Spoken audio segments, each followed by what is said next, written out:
নমস্কার, আমি প্রিয়াঙ্কা। চলো আজকের ভিডিও শুরুতে একটা পার্সেল খোলা যাক। বিয়ের আগে যে কাঠের টেবিলটার ওপর আমি কাজ করতাম, ঠিক সেই মাপের কোনো টেবিল আমার শ্বশুর বাড়িতে নেই। সেজন্য কাজ করতে আমার তো একটু অসুবিধা হচ্ছিলই, তাই ভাবলাম চলো এরকম একটা স্টাডি টেবিল কিনে নেওয়া যাক বাজেটের মধ্যে। এখন তোমরা ভাবতেই পারো কাঠের টেবিল না কিনে কেন এই স্টাডি টেবিলটা কিনলাম। তার কারণ এই জিনিসটা কাঠের তুলনায় অনেক হালকা, আর এটা তো দেখলেই পায়া ফোল্ড করে যে কোনো জায়গায় নিয়েও যাওয়া যাবে সহজে। জিনিসটা যেহেতু নতুন প্যাকিং করা ছিল আর একটু ধুলো ধুলোও লাগছিল, তাই প্রথমে ভালো করে ধুলোটা মুছে পরিষ্কার করে নিলাম। তবে আজ আর কোনো মাটির জিনিস তৈরি করব না। এই যে প্লেটটা তোমরা দেখতে পাচ্ছ, এই প্লেটটা কিন্তু দেখতে সত্যিই খুব সুন্দর, তবে আমার হাত থেকে পড়ে মাত্র 4টে টুকরোতে ভাগ হয়ে গেছে। আর জিনিসটা ভেঙে গেছে মানে ফেলে দিতেই হবে, তাই ভাবলাম চলো আমি না হয় একটু চেষ্টা করে দেখি এটা অন্যভাবে ব্যবহার করা যায় নাকি। তবে এখানে বেশি কিছুই ব্যবহার করছি না, শুধুমাত্র একটু মোল্ডেড ক্লে আর আঠা। প্রথমে মোল্ডেডটা মিক্স করে তৈরি করে নিলাম, তারপর দেখো ভাঙা টুকরের গায়ে আঠা দিয়ে মোল্ডেডটা লাগিয়ে আবারও আঠা দিয়ে ভাঙা টুকরোগুলো সুন্দরভাবে জয়েন্ট করে নেওয়ার চেষ্টা করছি। জানি না এখনো পর্যন্ত ভিডিওটা কেউ দেখছো নাকি, যদি কেউ দেখো তাহলে রিকোয়েস্ট করছি প্লিজ ভিডিওটা সম্পূর্ণ দেখে প্লেটের ফাইনাল লুকটা কেমন হয়েছে জানিও। প্লেটটা ভেঙে যেহেতু টুকরো টুকরো হয়ে গেছে, যতই প্লেটটা জোড়া লাগাও তাও ফাটলগুলো তো থাকবেই। সেজন্য এটা তো আর খাবার খাওয়ার জন্য ব্যবহার করা যাবে না, অন্য কিছু কাজে ব্যবহার করতে হবে। তাই দেখো এখানে মোল্ডেড দিয়ে প্রথমে বেশ কয়েকটা ফুলের পাপড়ি তৈরি করে নিয়েছি, তারপর সেই পাপড়িগুলো জয়েন্ট করে একটা ছোট্ট পদ্ম ফুলের মতো তৈরি করে নিলাম।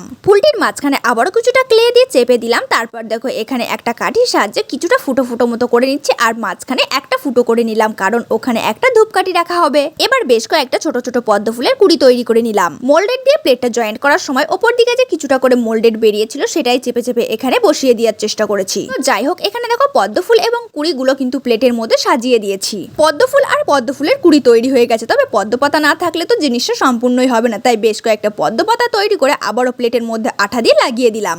এরপর এখানে ব্যবহার করা সম্পূর্ণ মোল্ডেডটা শুকিয়ে যাওয়ার পর প্রথমে সুন্দরভাবে প্রাইমার করে নিচ্ছি, কারণ এই যে উঁচু নিচু জায়গাগুলো আছে সেগুলো এরকম দেখা গেলে তো জিনিসটা ভালোই লাগবে না। সেজন্য প্রথমে প্রাইমার করে নিচ্ছি সুন্দরভাবে। সুরিয়ানসি, পঞ্চমী, নুহা, নিয়ামার, রিয়া, মেহেরিন, তোমাদের প্রত্যেককে অনেক ধন্যবাদ আগের লং ভিডিওতে কমেন্ট করার জন্য। এখানে দেখো প্রাইমারটা সুন্দরভাবে শুকিয়ে যাওয়ার পর প্লেটটিতে হালকা নীল রং করে নিচ্ছি, কারণ পদ্ম ফুল তো জলেই হয়, আর এখানে যেহেতু পদ্ম ফুল তৈরি করেছি তাই জলটা তো রাখতেই হবে। সেজন্য এখানে এই রংটা ব্যবহার করা হচ্ছে। তোমরা যখন নিজেদের নামগুলো কমেন্ট করবে প্লিজ আজকের ভিডিওতে কমেন্ট করে জানিয়ে দিও তোমরা কে কোথা থেকে দেখছো। যেমন ধরো আমি বর্ধমানে থাকি। প্লেটটিতে যে নীল রংটা অ্যাপ্লাই করেছি সেই রংটা একটু শুকিয়ে যাওয়ার পর আরেকটু হালকা রং করে একটু দাগ দাগ মতো করে দিয়েছি, কারণ এটা জল সেটা বোঝানোর জন্য।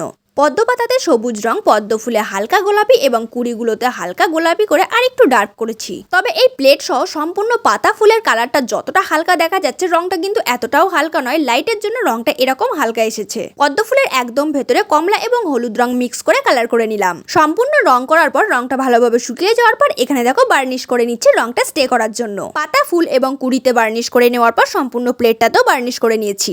এবার দেখো খোলা আকাশের নিচে রেখে রংটা কতটা সুন্দর এসেছে। সত্যি বলতে রংটা এতটাই সুন্দর, তবে ওখানে লাইটের জন্য রংটা ওরকম হালকা লাগছিল। প্লেটটাতে যেহেতু খাবার খাওয়া হতো তাই এটা আর পুজোর কাজে ব্যবহার করব না, এটা মশা মারা ধূপকাঠির স্ট্যান্ড হিসাবে ব্যবহার করব। প্লেটের ফাইনাল লুকটা কেমন লাগছে জানিও।